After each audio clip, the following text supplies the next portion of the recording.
ഓം നമഃശിവായ. ജ്യോതിഷ രത്നം ചാനലിലേക്ക് ഏവർക്കും സ്വാഗതം.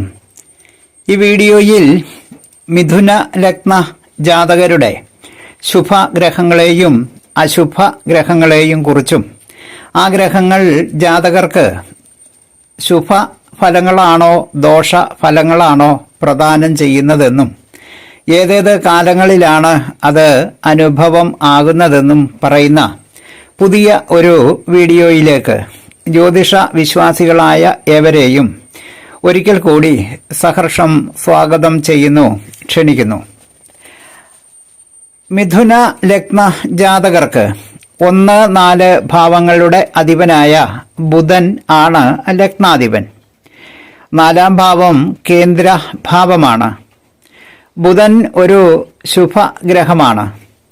ഒരു ശുഭഗ്രഹത്തിന് 4, 7, 10 എന്നീ കേന്ദ്ര ഭാവങ്ങളുടെ ആധിപത്യം വന്നു ചേരുമ്പോൾ ആ ഗ്രഹം ഒരു പാപഗ്രഹമായി മാറുന്നു. ഇവിടെ ബുധന് ലഗ്നാധിപത്യത്തിന് പുറമെ കേന്ദ്രാധിപത്യ ദോഷവും വന്നു ചേരുകയാൽ ബുധൻ ഒരേ സമയം തന്നെ ലഗ്നാധിപനാകയാൽ ശുഭനായിരിക്കുകയും കേന്ദ്രാധിപനാകയാൽ പാപനായിരിക്കുകയും ചെയ്യുന്നു. അതുകൊണ്ട് ബുധന്റെ ദശാകാലങ്ങളും അപഹാരകാലങ്ങളും ജാതകനെ സംബന്ധിച്ചിടത്തോളം സമ്മിശ്രമായ ഫലങ്ങൾ, അതായത് ശുഭഫലങ്ങളും അശുഭ ഫലങ്ങളും വന്നു ചേരുന്ന കാലമായിരിക്കും. അടുത്തത് 2-ാം ഭാവാധിപനായ ചന്ദ്രൻ ആണ്. 2-ാം ഭാവം മാരക ഭാവം ആണെങ്കിലും ചന്ദ്രൻ മാരകനായിരുന്നാൽ പോലും മിഥുന ലഗ്ന ജാതകർക്ക് ചന്ദ്രൻ ശുഭഗ്രഹമായിട്ടാണ് പരിഗണിക്കപ്പെടുന്നത്.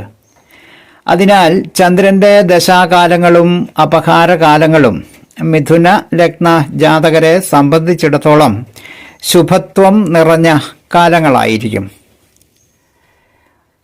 അടുത്തത് മിഥുന ലഗ്ന ജാതകർക്ക് 3-ാം ഭാവം ചിങ്ങമാണ്. ചിങ്ങത്തിന്റെ അധിപൻ സൂര്യനും. 3-ാം ഭാവം ദുസ്ഥാനമായതിനാൽ സൂര്യൻ ദുസ്ഥാനാധിപനും ആണ്. അതിനാൽ ജാതകന് സൂര്യദശാകാലവും അപഹാരകാലങ്ങളും വളരെയേറെ കഷ്ടതകൾ നിറഞ്ഞ ദോഷകാലങ്ങളും ആയിരിക്കും. അടുത്തത് 5-ാം ഭാവത്തിന്റെയും 12-ാം ഭാവത്തിന്റെയും അധിപനായ ശുക്രനാണ്. ശുക്രൻ ത്രികോണാധിപനും വ്യയാധിപനും ആണ്. 5-ാം ഭാവം ത്രികോണ ഭാവമാകയാൽ ശുഭഭാവമാണ്.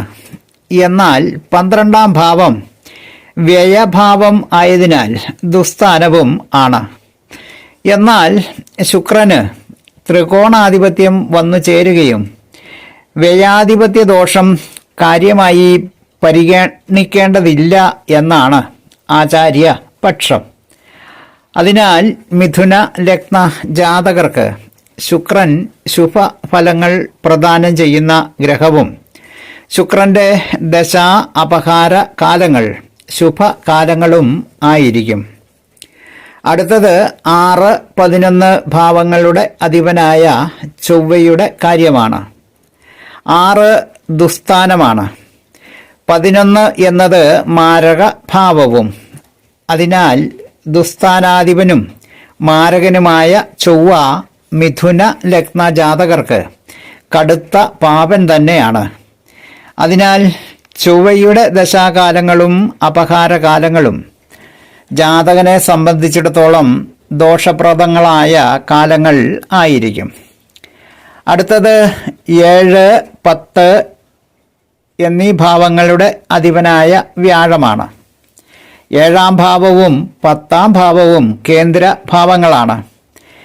കേന്ദ്രഭാവങ്ങളുടെ ആധിപത്യം ലഭിക്കുന്ന ശുഭഗ്രഹം പാപഗ്രഹമായി മാറും എന്നതുകൊണ്ട് മിഥുന ലഗ്ന ജാതകർക്ക് വ്യാഴവും കൊടിയ പാപത്വമുള്ള ഗ്രഹമാണ്. അതിനാൽ വ്യാഴത്തിന്റെ ദശാ അപഹാര കാലങ്ങൾ മിഥുന ലഗ്ന ജാതകർക്ക് അത്യന്തം ദോഷപ്രദങ്ങളായിരിക്കുന്നതാണ്. അടുത്തത് 8, 9 ഭാവാധിപനായ ശനിയാണ്.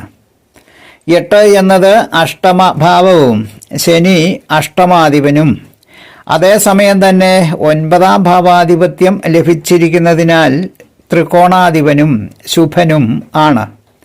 അതുകൊണ്ട് ശനിക്ക് ശുഭ അശുഭം, അതായത് സമത്വം ആണ് ഉണ്ടാകുന്നത്.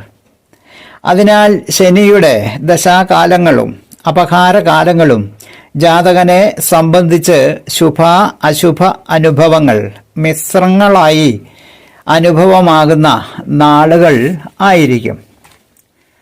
മിഥുന ലഗ്ന ജാതകർക്ക് പാപഗ്രഹങ്ങളായി ഭവിച്ചിരിക്കുന്ന ചൊവ്വ, വ്യാഴം തുടങ്ങിയ ഗ്രഹങ്ങൾ മാരകസ്ഥാനങ്ങളിലോ അനിഷ്ട സ്ഥാനങ്ങളിലോ നിൽക്കുന്നു എങ്കിൽ, അതായത് ഗ്രഹനിലയിൽ നിൽക്കുന്നു എങ്കിൽ, ഈ ഗ്രഹങ്ങളുടെ ദശാ അപഹാര കാലങ്ങളിൽ ജാതകന് മരണത്തെ ഉണ്ടാക്കി എന്ന് വരാം.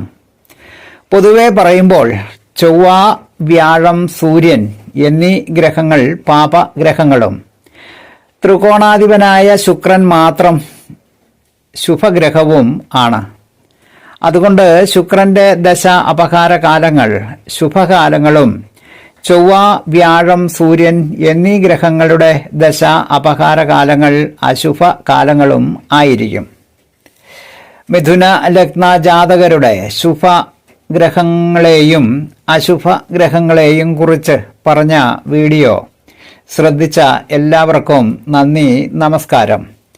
തലക്കുറി, ജാതകം, വിവാഹപ്പൊരുത്തം, മുഹൂർത്തം, പ്രശ്നം തുടങ്ങിയ ജ്യോതിഷ സംബന്ധമായ എല്ലാവിധ സേവനങ്ങൾക്കും 9652328294 എന്ന ഫോൺ നമ്പറിലോ വാട്സപ്പിലോ ബന്ധപ്പെടാവുന്നതാണ്.